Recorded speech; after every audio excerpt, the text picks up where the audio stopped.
Welcome to the PAGCAST, where we provide regular interviews with pharmacy leaders, entrepreneurs, and members of the Platform Alliance Group. We cover the key challenges, opportunities, and practical solutions for pharmacy leaders. The pharmacy industry is a dynamic and vital part of the healthcare industry, impacting the lives of millions of Australians. But we know that success in this ever-evolving landscape requires more than just a prescription for medication. It calls for a unique blend of knowledge, adaptability, and a vision for the future. I'm your host, Melody Mugari, and together we will embark on a journey of empowerment, motivation, and growth. My guest today is proudly brought to you by the Platform Alliance Group, Australia's fastest growing community pharmacy group. So today I have Kristina Fox. She is Canberra born, but she is Tasmanian at heart. She is a proud community pharmacist who wants to revolutionize the industry for better patient outcome through innovation, meeting the needs of her community. And she has achieved this with the brand that she has created, Complete Care Pharmacy. So yesterday I was doing a bit of deep dive on yourself, and I do a deep dive on people. Oh my gosh. It was funny. So you're actually born in Canberra. Yeah, I am. Yeah. But Tasmania is now home. It is. And only because, so I was born in Canberra and then I relocated here to study for uni. So yeah, I saw that. Yeah, so when I graduated year 12, Canberra didn't have pharmacy as an option. So I actually looked at going to Orange because they had it at Orange. But my dad is originally from Tasmania, so we always holidayed in Tassie growing up. And he's from a large family. He's one of 17. And so I've got lots of cousins and family in Tasmania, and I always loved it when we came on holidays. And the Tasmanian Pharmacy School had a really good reputation when I was finishing year 12. And so I thought, I'll make the move to Tassie. And I've since moved and lived in Victoria and South Australia and then come back to Tassie as well. And for me, Tasmania's home now. So Tassie just draws you back. Yeah, well, I think it has. I was telling Stephen Davis the other day that it has everything that the other states have got, but just in a much smaller space. And so I gain so much more time because my work's only 7 minutes away. You know, my friends are only 10 minutes away. The city's 10 minutes away. The snow's 10 minutes away, but the beach is 10 minutes away. You've got everything that you need. And if you want more shops and you want more restaurants and that, you can go on holiday. So, but day-to-day living, it's really easy and it's got everything that you need. So that's what I love about it. Yeah.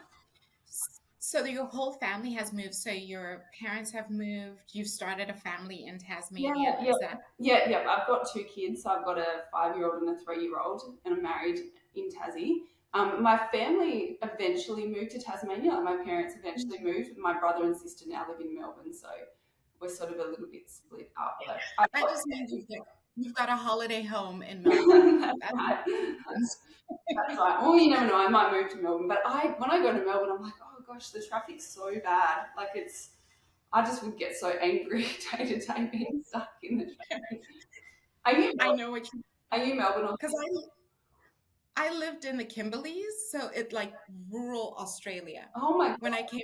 When I moved to Sydney just before COVID, it was as if, when all of a sudden there's a flood of people, when you're used to just no one and everything, the lights, everything. It was just like, whoa, assault to the senses. That's a massive change. So you were born in the Kimberleys? I was actually born in Zimbabwe. Oh my gosh. And then I moved to Australia for university. Yeah, okay. It was, so moved to Australia, was the only one from my family, moved to Australia and just did my thing. And then after I finished university, I did my intern in the Kimberleys because I figured that was the closest to pharmacy back home. Wow, that's so cool. So I did it there just in case life threw me a curveball and I had to return back to Zimbabwe. I wanted to almost be in a system that mimicked what Zimbabwean pharmacy would be like. It wouldn't make sense for me to stay in the city and it's all high tech, and then I wouldn't be able to practice at home. Completely But different speak, environment. Yeah. yeah.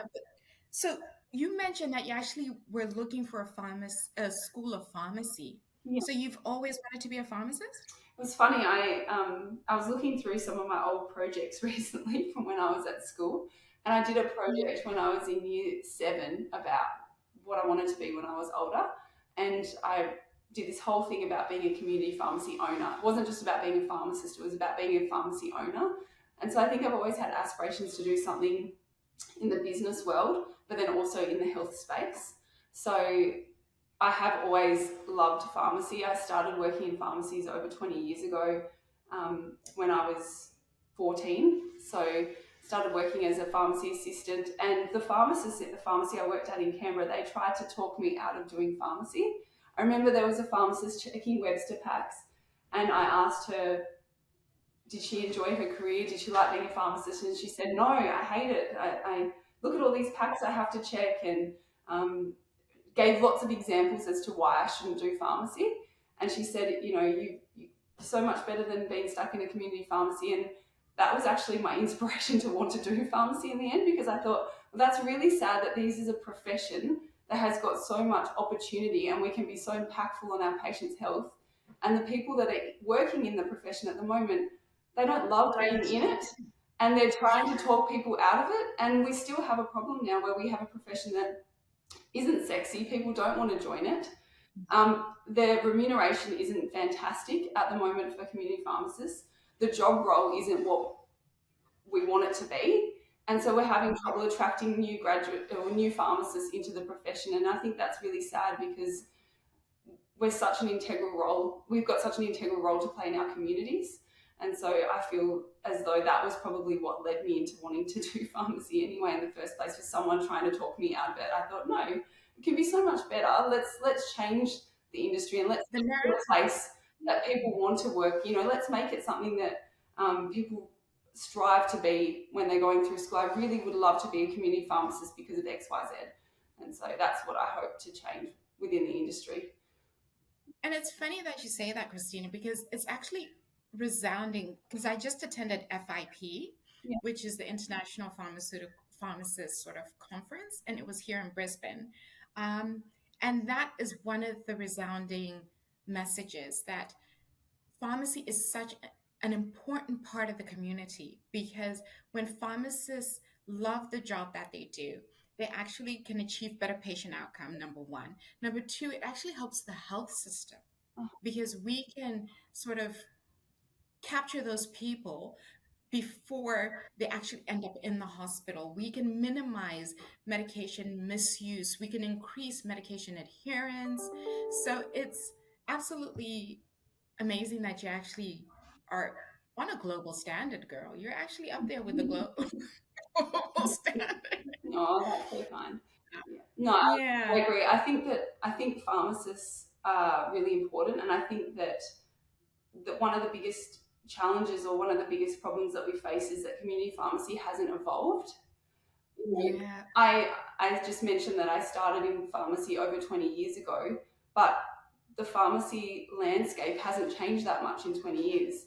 We've had changes thrown at us. So things like vaccination, we've now got digital prescriptions. So we've got changes coming, but we're not evolving to meet the needs of our consumers or our community. So even 10 years ago, patients weren't accessing as much information on the internet, whereas now they get a lot of their health advice and information, and they research about medications. And often when they come to pick up their prescription, they know a lot about the medication before you even go to talk to them about it, or they might not know all the right things, and the information might not be that great, but they've done their own research before they present the prescription. Whereas 10 or 20 years ago, they didn't have access to CMIs or information online. And so therefore our role was really different, but we haven't changed our community pharmacy to meet those changed expectations or needs of our community. And I think that's one of the biggest challenges. So, yeah, you're very true in that respect. And you're a PAG member, but you have created your own brand. Yeah. So, And I think your brand is exactly what you've been talking about. So, Complete Care is, tell me more about Complete Care, because I know it was launched, there was the big launch on the 22nd of September. You had a soft launch on the 4th of September, and you've actually been branded and operating as Complete Care Pharmacy for the past 4 weeks. So tell me that innovation you're revolutionizing the industry, aren't you? oh, To put it simply. look, I think as I've mentioned to you before, I don't think that community pharmacy has shifted or there's been any significant change in the industry over the last 20 years. And so this journey for us for Complete Care started about 18 months ago. And what we did was we actually visited a lot of pharmacies, not just in Tasmania, but on the mainland, and pharmacies that perform really well in the industry. And we walked into them, and there was nothing from a consumer or patient perspective that was felt that different when you walked into the various pharmacies. So Complete Care is a big shift. So when you walk in through the front doors, yes, you're greeted with stock, but our merchandise is very different. And then you as you look through the front door, you actually see a big sign that says "Care starts here," and underneath that is some triage desks. So our layout. So the first thing that's very different about Complete Care is that we have a completely different layout to a traditional pharmacy. So you walk to the Care starts here. It doesn't have a sign that says scripts in or scripts out.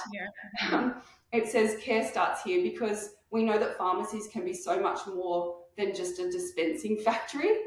And so we want patients to come to us for more than just picking up a prescription. We want them to come to us for health advice. We want them to come to us for like vaccination services or medical certificates or all of that full scope stuff. So you come to a triage desk, and at the triage desk, you're not greeted by a pharmacy assistant or a dispensary tech. You're actually greeted by a pharmacist. So one thing that we also noticed when we went around the various pharmacies is that pharmacists, whilst we say we're an accessible health professional, quite often we don't appear accessible to the patient because we're at the back of the pharmacy, we're standing in a dispensary, we're not on the floor, and so patients feel like they're interrupting us. So they are greeted by a pharmacist when they enter the pharmacy. So that is another significant shift with Complete Care. And then when they're greeted at the triage desk, we've developed a digital workflow solution that we can put in there whatever requests they have when they enter the pharmacy, and then we split their workflow. So what I mean by that is at the moment in a traditional community pharmacy, all of the inputs come to the dispensary, to the scripts encounter, and then everything goes to that one area. You see pharmacies that have baskets lined up in their dispensary or baskets stacked up in their dispensary. Guilty. Well, everybody does it that way. We haven't rethought it. So, but at Complete Care Pharmacy, we do things differently. So it depends on what presents to us when the patient walks through the door. So when they come through the door, if it's a new medication or we identify that they might be confused or they're on 5 or more medicines, so we think they might be qualify for a Webster pack or they want a vaccination, we can split up the patient into either a production area, so a traditional dispensary that's actually not accessible to the public, so that we can just process their scripts in a timely manner, like in a pretty fast manner without interruption, or we split them into a full service, which is dispensing and counselling in a room, just like the one I'm in now. You can see I'm in a little pharmacist room. So this is what we call our pharmacist dispensing pods. And so at that point of input at triage, we put them into a virtual basket, and then we push their request either into, as I said, the production area or into the pods. And so that's enabled us to handle all of the things that pharmacies wanting pharmacists to do, but in a really efficient and effective way. And I think that's the problem, is that community pharmacies and pharmacists want to do more, but they have no idea how they can possibly do more when they already feel like they're doing everything that they can day to day. So we have repositioned our staff and we've changed our layout, and we've also integrated technology to enable us to deliver the best patient health outcomes. So that's essentially, it's hard to describe Complete Care in a small patch of time, but that's what the customer experience is when they walk into the pharmacy now. So the difference is, and please correct me if I get this wrong, you know how traditionally the pharmacy assistant would take the script, put it in a basket, and then the pharmacist would determine whether they want to speak to the patient or not, and then go out when the patient comes back to say, hey, we noticed that you're on 5 or more medications, and we think it would be good for you to have a meds check, or we think that it might be good to have a Webster pack. This actually does it the flipped way around, doesn't it? So as the patient walks in, the pharmacist recognizes right then and there whether the patient should probably be on a Webster pack or should undergo a meds check, or if there's another pharmacy service within the pharmacy that they can access, and discusses with them right then and there while their script is getting done. Or Exactly. have I got it? No, Okay. no, you've pretty much nailed it. So it's meant that we've actually become way more efficient because we're not double handling every request. So when a patient comes in, the pharmacy assistant isn't triaging them; it's the pharmacist that's triaging them, and so we can help them from the beginning to the end, and they don't have to wait for a pharmacist. They get that full experience then and there. And quite often, I think in pharmacy, we've gotten used to asking really repetitive questions, but probably not the right questions. So you've picked up on what the model is, but I'll take it one step further. So customer comes in and says, I've got this new medication, I've got this script, and then pharmacy assistants, or we've been all conditioned to say, is that a new medication for you today? And pharmacies do that quite well. But what we've found is that patients say, no, it's not new, but actually, in fact, it's an antibiotic that they have had 20 years ago, and so they haven't actually had any counselling on it. So we've changed our questioning as well to say, is this a medication that you've had recently? Or if it's an Asmol inhaler, and it might even be a repeat, instead of just saying, have you had it before, we say, how long has it been since a pharmacist has spoken to you about how you use your inhalers?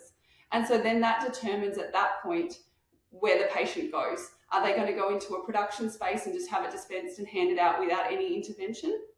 Or are we going to make that decision as the pharmacist that this person could probably benefit from a one-on-one with the pharmacist, and then we take them into the room? But yeah, you're also right in that it allows us to integrate meds checks. It allows us to integrate pharma programs. It allows us to integrate full scope of practice really seamlessly. Yeah, it basically enables us to get to full scope so easily. What it's also doing is it's giving us, so we bring the patient in here, we create a virtual digital basket for them, we bring them into the pod, and I'll talk more about the software later, but basically once we have them in these rooms, the experience we found is so different. So you mentioned we've been open for a month, and we really didn't know how customers were going to react to being brought into a room. It's almost like being brought into a doctor's room, you know. And we're not only just bringing in new medications or prescriptions, but we're actually bringing in all our minor ailment queries into the pods as well. So if a patient comes in and they say that they've got hay fever, or they've got pain, or they've got hemorrhoids, or whatever the question is, we'll just guide them straight in. We enter them into the triage app, and then we bring them straight into the rooms. And what we do in these rooms is that we then give them that one-on-one interaction. And it's been so well received by our customers. We thought, well, customers feel funny about coming into these rooms. Well, they don't. So the majority of the time it's a stand-up consultation. We don't sit them down. We leave the door open, and we've got acoustic paneling out in our corridor so that everything is private. But what we're finding is that patients say, thank you so much. Do I owe you anything for that? Because they feel that there's value in the service that we're providing, even when we're just providing advice and we're not actually selling a product. I've had patients say, what do I owe you for that? Because they're just not used to getting that sort of experience from a pharmacy. So what it does is it enables a safe environment for them to ask questions. And quite often what you bring them into the pharmacist pods for, they end up leaving with all these other questions. They've asked all these other questions. They leave with different products. You might end up dispensing a different prescription that they didn't even intend on getting when they came into the pharmacy. It's been fascinating and so rewarding as a community pharmacist working in these environments.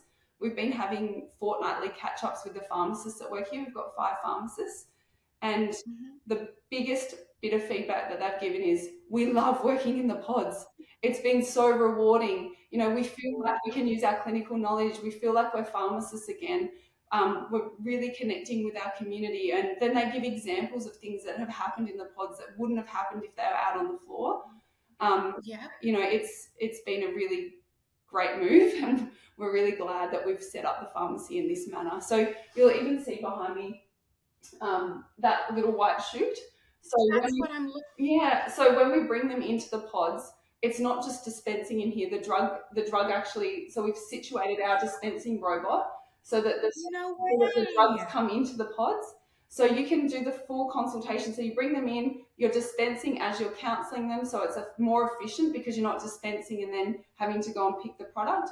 The product comes to you, then you can demonstrate the product, show them the instructions, write down extra bits of information for them. It's a one-stop shop for them, basically.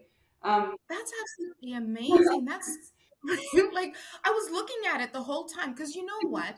The whole time we've been talking, I've been thinking, is that a virtual background that you've got? No, it's not. These are our rooms. So if you have a look around here, you can see we've got a little bench at the back. And then on this side here, we've got a little desk, and that's where we will dispense from. So it's just perfect. That's perfect. Yeah, we love it. So I've got so many questions, like so many questions. Fire away.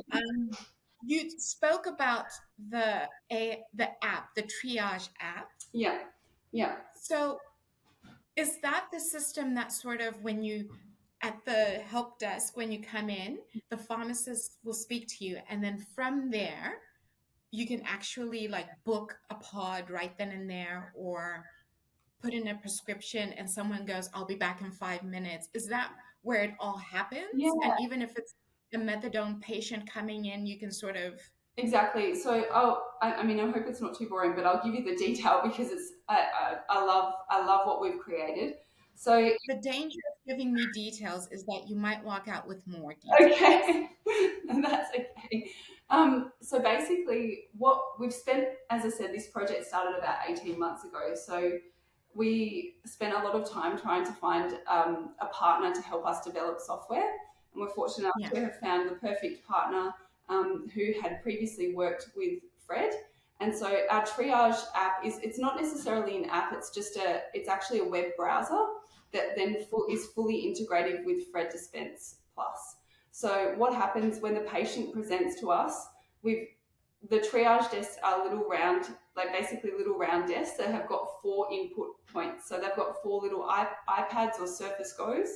And what we do at that point is we do input prescriptions. So we can input all sorts of prescriptions. So unlike some other platforms where you can only scan in a digital e-script, you can scan in a digital e-script, you can scan in a paper e-script, so a paper script that's got a barcode. You can add a paper script that doesn't have a barcode. You can add a consultation, so you can add that the patient needs an owing, or they need an emergency supply, or they want a medical certificate, or they have a query for the pharmacist. You can add their appointment in that they may have booked from home, or an appointment that they've come in to make. So it then creates a digital basket for that patient, and it's not just one patient, it can be the whole family. So it's essentially like the actual basket, physical baskets that we have now, but you're creating a virtual digital basket. And then at that point, it then sends that basket to the computer, or to a computer, but into the area that you want. So either it sends it to the production space, which is that dispensary that I talk about where only techs are dispensing and pharmacists aren't doing any dispensing. There's just a pharmacist there to be a checking facility, or it creates that virtual basket and sends it into the pods. But what it does, which is really different and clever that we don't have currently in community pharmacy, is it allows us to timestamp when the patient came in. So when the patient enters the pharmacy, we know exactly what time they've presented at our triage desk. We know whether they're waiting or calling back, because obviously we always ask a patient, are you waiting in store or coming back? And it then, in the Fred Dispense Plus app bar, it then prioritizes them according to priority. So if the patient is waiting, it'll go to the top of the queue, and then the next waiter will be underneath, and then a callback might be underneath that. But if someone is calling back in half an hour, for example, and it's now been 27 minutes, their virtual basket goes to the top of the queue because you really need to have that dispensed before they get back. So, Yes. but it's the first time that we've been able to really see all of the work that we've got in the pharmacy in one queue. So we can split the queues up depending on, pod versus production, or we can display everything that's in that queue. It's been a really interesting exercise doing it that way, because what we found is you are more aware of how long a patient has been waiting. When you're in a busy community pharmacy and everybody's busy working, sometimes you lose track of how long someone's been waiting. So our baskets are color coded. So they'll be green when the patient has just put in the script and, they have been waiting an acceptable amount of time. And then it goes to yellow once, guys, we need to really get this one done. And then it goes to red when they've been waiting too long. So it's fully customizable to that individual store's requirements, which is awesome. So if you feel that 10 minutes is an acceptable time for your pharmacy versus I might think 5 minutes is acceptable, we can basically make it customizable to the store. It's funny because we spent a bit of time thinking about a name for this digital workflow solution. And we have called it Excipient. And I mean, excipient. So, I mean, you know what an excipient is, and I think most people in pharmacy do. It's, the inactive ingredient in most drugs, and it's the thing that binds everything together. So obviously, the main thing we do is we offer health advice, we dispense. That's not the main ingredient, but excipient sort of ties everything together. So the idea of it is not just to create these digital baskets, but it's also to make us more efficient, to give the patient a better experience. So if they're calling back when their prescription is ready and we've dispensed it, they can have the option to have an automated SMS to say that it's ready. We can also create other digital queues in our pharmacy. So if some of their medicine isn't available, we can put it on an order queue. And then the next day when the stock arrives at the pharmacy, you just hit that it's ready and they get an SMS. You can push things to a delivery queue. So it's really hard to explain over a PAGCAST, but I would encourage anyone to come into the pharmacy. I'm more than happy for people to come and visit and have a look at it, play with it and see what it's like. But also we will have a website up and running soon, which will be www.excipient.com.au, and we'll have screenshots and show you what it's like, so that people who are interested in learning more about that customizable workflow solution can have a look at it. Does it come part of the package of complete care? That's right. Or can you get excipients separately? At the moment, we'd like to see it part of the complete care package, but we feel that there is definitely a need for other pharmacies to have a digital workflow solution. The other thing that forms part of Excipient is we've actually got a self-serve option at our triage desk. So when you come into the pharmacy and you go to triage, you can, there's one of our computers is set up purely for self-serve. So if the patient doesn't want a pharmacist to serve them or doesn't want a pharmacy assistant, there's a lot of people that just want to be completely anonymous, and they don't want to have those conversations, and that's okay too. So it allows them to input their prescriptions on their own and select their own journey if that's what they choose to do, but it also puts them into the queue in the right order. You also mentioned previously pharmacotherapy. So that's obviously something that a lot of pharmacies across Australia are involved in. And one thing that we identified is that patients, they hate the fact that they have to come into the pharmacy every day and they might be greeted by different staff members and say, I'm here for my daily dose. It's embarrassing for them. It would be nicer if they could be anonymous as well. So we've also got a pharmacotherapy mode for Excipient. So the patient can just walk straight up to the dosing counter. They can put their name into the software, and then that queues them according to priority in the production area, so the pharmacist knows that they're there and they can just walk around and go and dose them, and the patient doesn't have to tell anyone other than inputting themselves into the software. And that's great, and absolutely great, because sometimes they do get left out in that, yes, the pharmacist is busy doing a script, sees them, acknowledges them, but then continues on. And before you know it, you look back up and you're like, oh my gosh, it's been 5 minutes and I haven't attended to you. Or you're busy, you don't even know that maybe 5 or 10 minutes have gone by and you haven't attended someone. And I think that just reflects badly, because everyone is just as important. Your person waiting for the vaccines, the number of times I've forgotten to dismiss people Oh, after the 15 minutes has been completed, and then they come up to me and they're like, is it okay for me to go? And I'm like, oh my gosh, yes, you were okay 20 minutes ago. Exactly. And I think it also means that patients get addressed in a timely manner. They're not asked 1,000 times by lots of different staff members, can I help you? Can I help you? You know, they've been helped. They're in the area that they need to be. And I agree with you. Nobody gets forgotten in this system because everything is documented, but it's documented quickly. So triage is fast. We don't have to, it takes no time to input a patient at triage. We don't have scripts on file drawers in the middle of our pharmacy. So if a patient comes in, we can just enter their name into the software at triage, and it brings up all their active scripts, and you just click on them and it adds it to the virtual basket. So you can add the scripts on file as well. But it just makes the process really streamlined and simple for the patient. It's a good experience. They're not standing in the middle of the pharmacy while you're getting out their scripts on file and going, did you need your amitriptyline? Did you need your sertraline? You know, that's a breach of patient privacy. They don't want to do that. So we can bring it up on the screen. They're just pointing to the ones they want. And I quite often notice that they don't even mention the name, because for them, that's great. They can just say, I want that one, that one, that one. They don't even need to say it out loud. So it's just making sure that patients' privacy is respected as well. But also we are saving so much time with the new process. That's what I wanted to find out.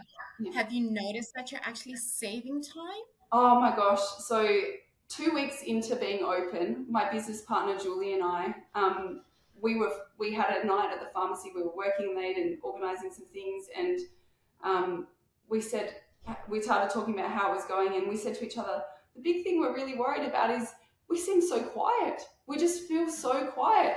And then we looked at our script numbers, we looked at our sales, we looked at, because we were panicking. We hadn't even had time to look at it in the first 2 weeks, and everything was up. Our sales were up 25%. Our GP dollars were up 20% on the same time period the year before. Our script numbers were up like 10 or 15%. So we felt really quiet.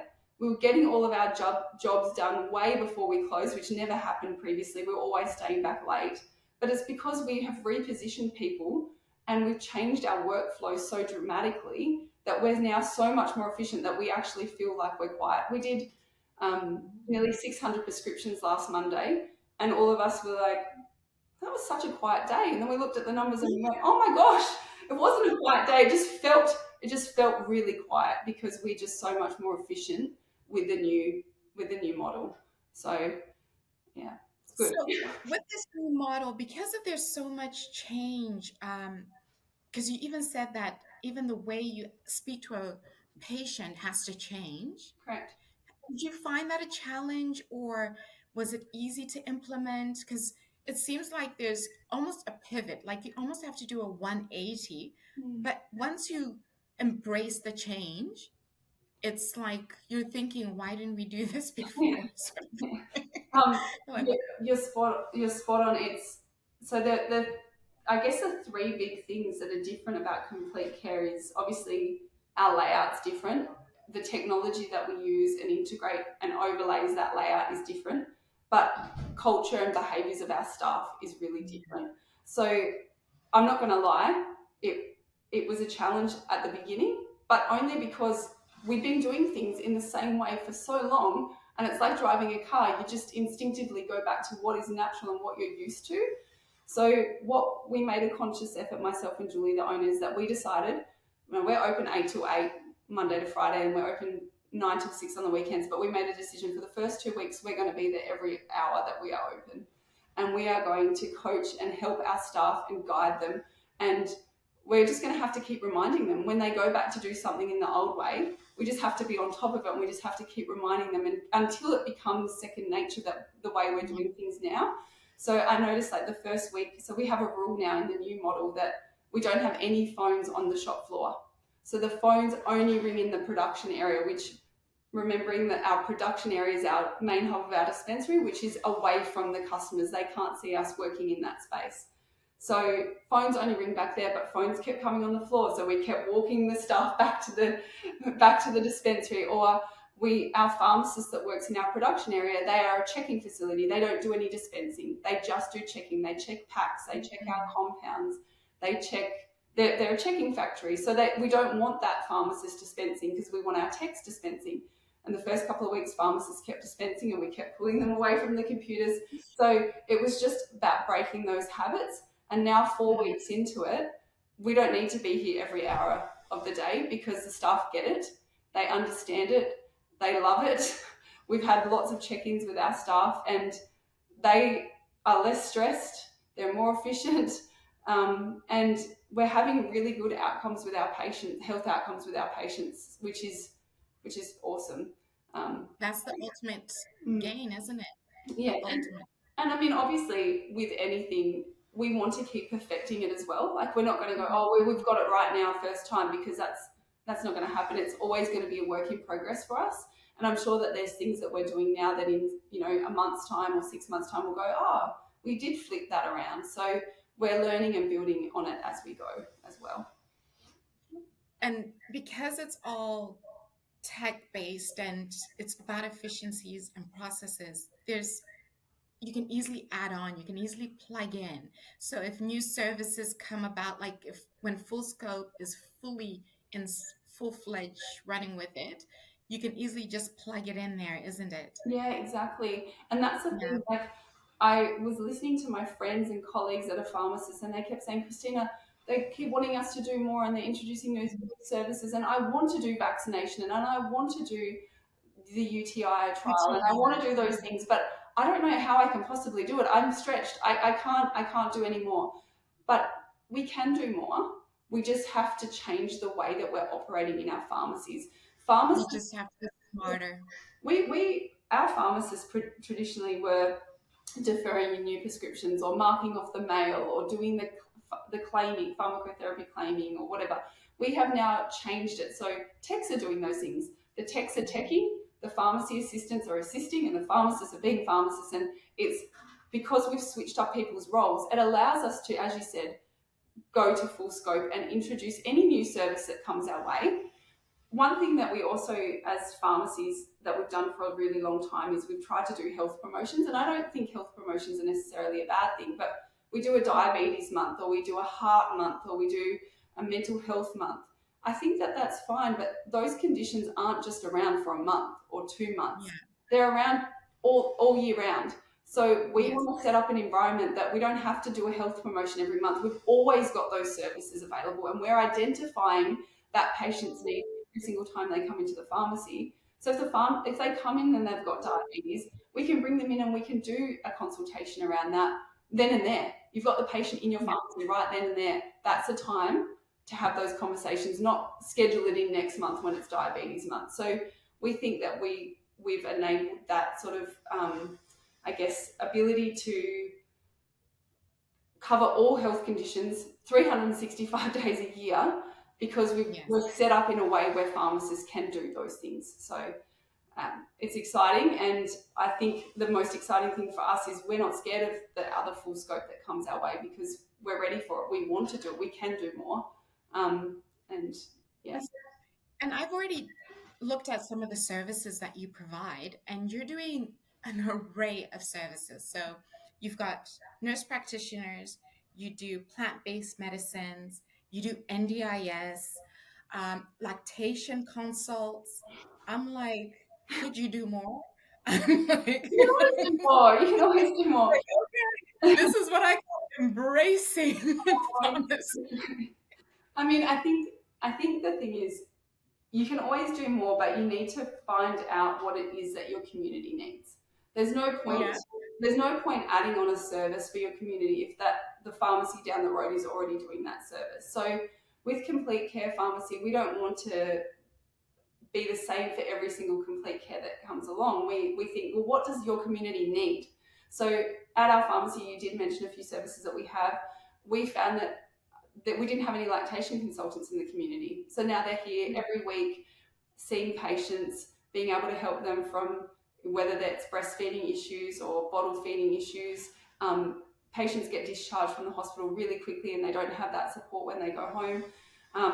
We are an IVF pharmacy, so we've had specialized training in IVF, making sure that we stock everything that patients need. And there wasn't anyone doing that in Hobart well. So patients were getting their prescriptions and then having to wait to have them ordered, and they're things that need to be there then Time now, sensitive. time sensitive.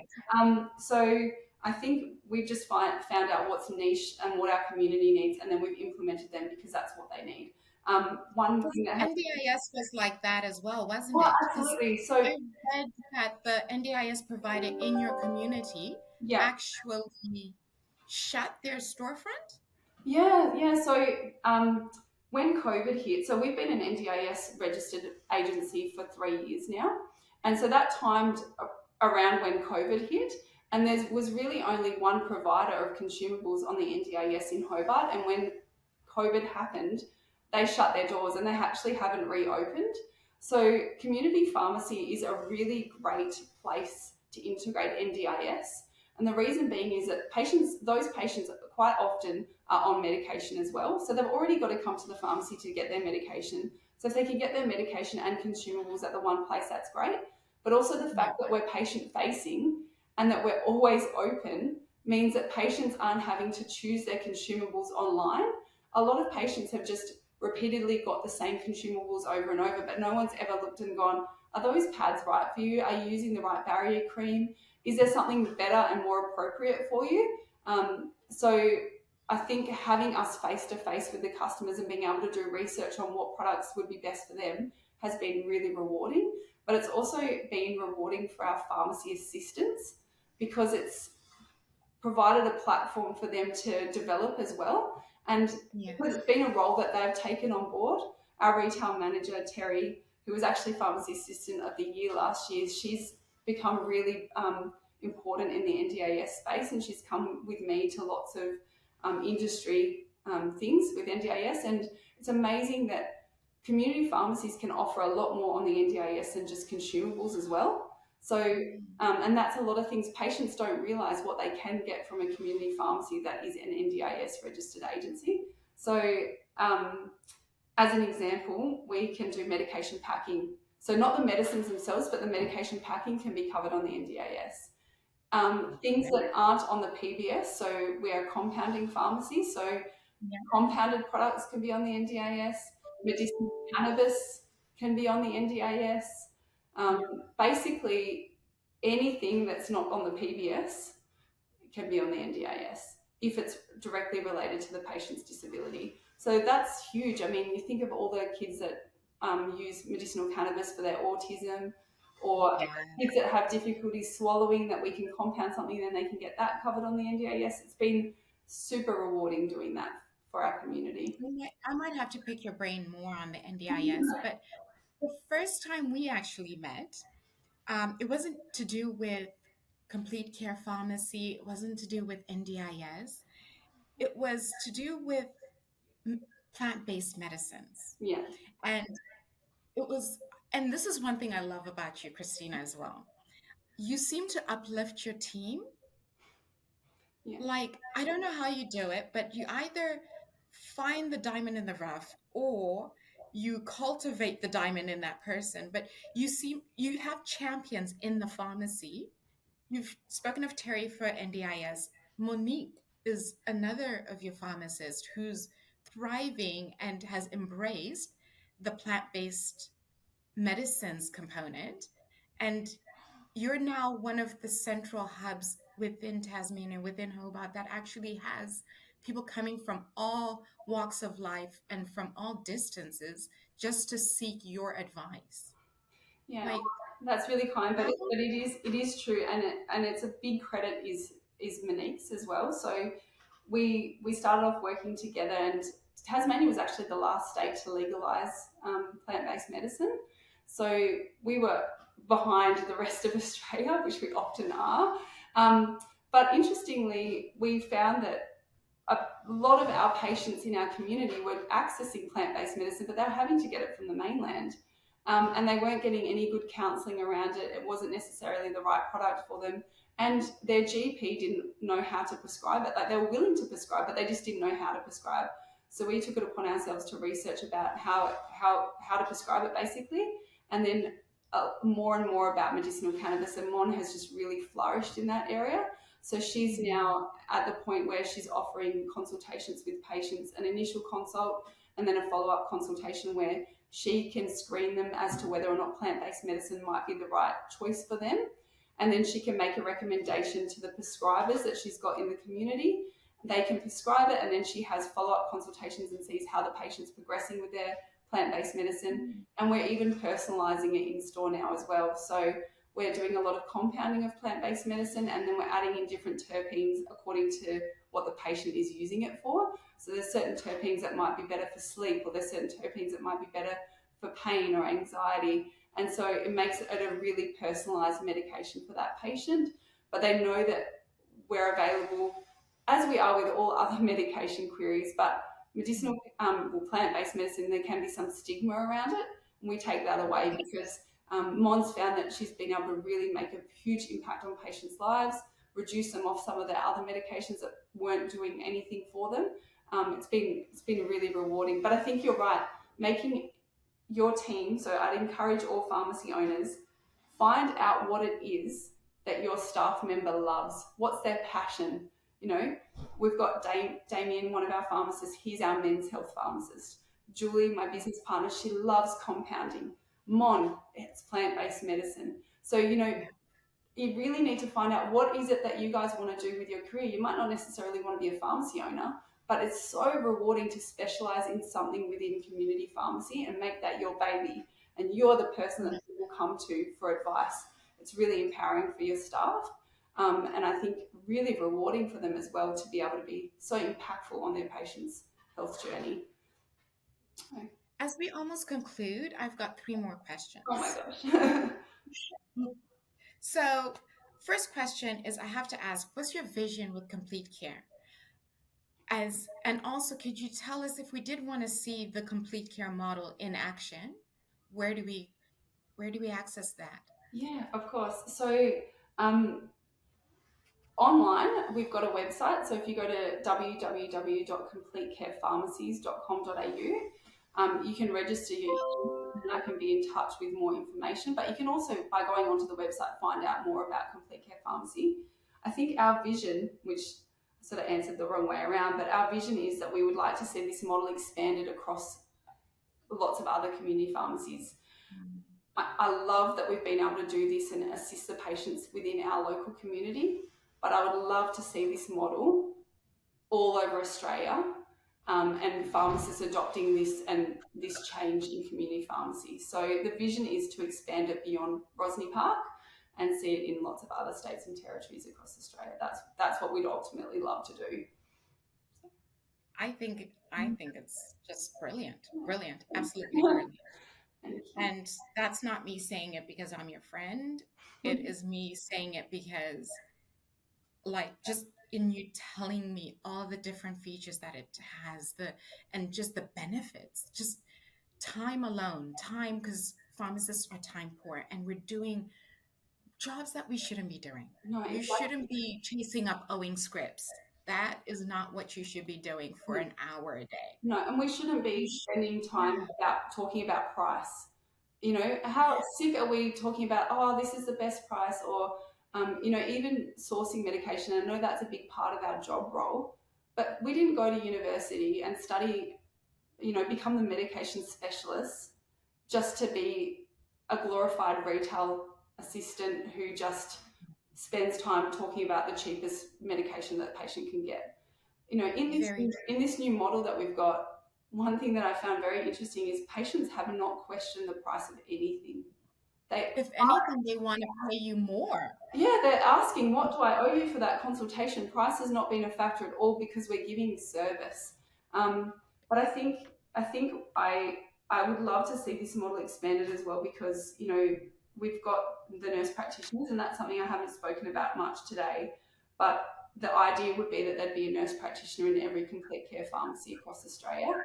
And the reason that they've been so valuable to us is because the patient comes in, we triage them, we bring them into our pods, we realise that it's outside of our scope of practice. They've got an infected leg, for example. We can then refer them to our nurse practitioner who can provide antibiotics, so they come back into the pod.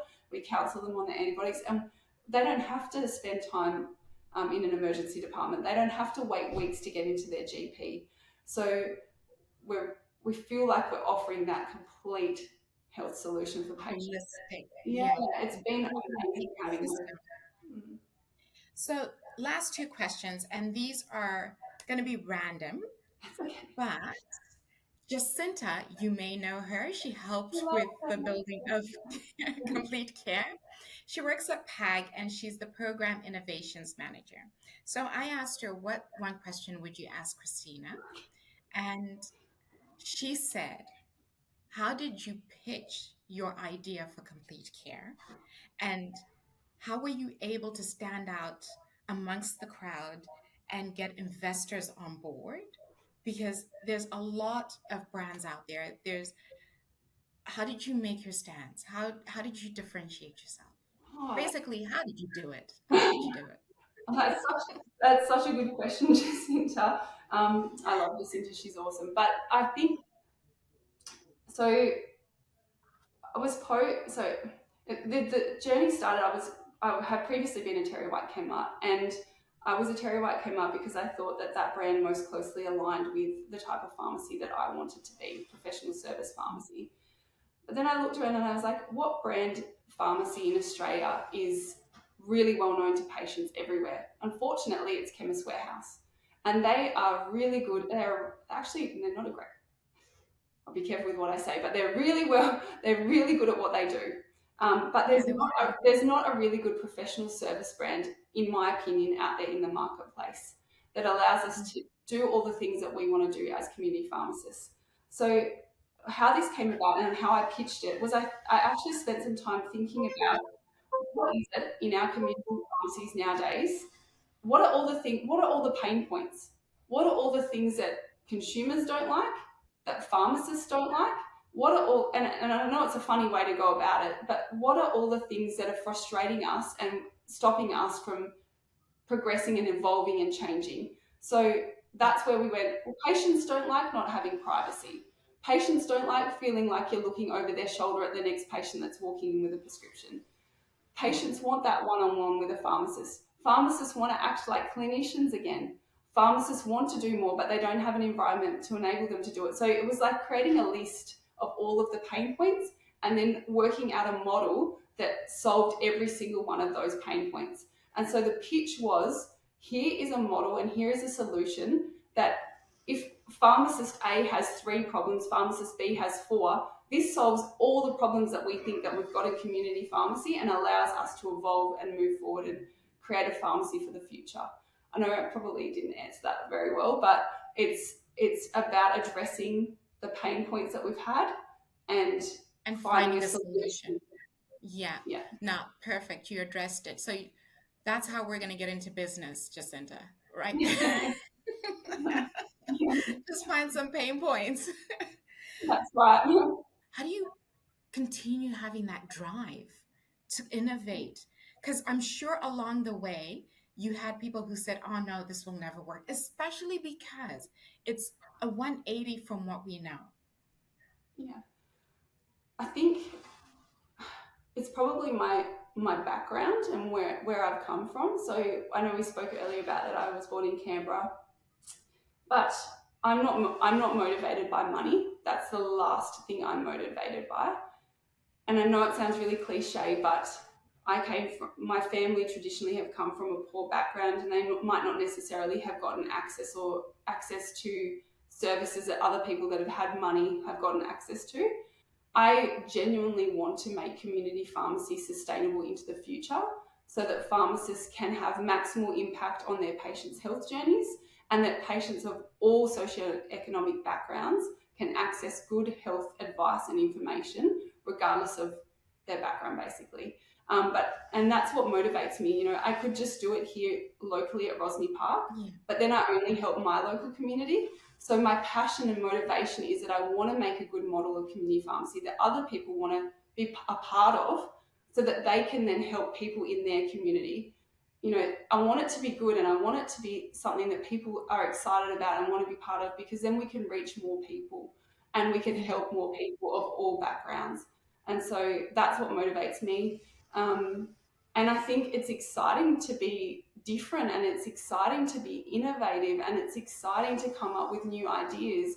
And I'm sure that there has been lots of things that I've come up with in the past that haven't been that successful, but if you don't try them and you don't do something, then you're never going to know. And so it'd be nice to leave our stamp and be part of a shift in Australia in community pharmacy. And then we can demonstrate in Australia, this is how we do things differently. Community pharmacies are a really integral part of the healthcare system. We're not just a supply function. We are so important to our healthcare system, and that's what motivates me. It's ensuring the sustainability of community pharmacy, getting accessible and affordable healthcare for all patients. That they're the two things that really motivate me to keep going. That's amazing. At Platform Alliance Group, we believe that success is not just about individual accomplishments, but also about lifting each other up.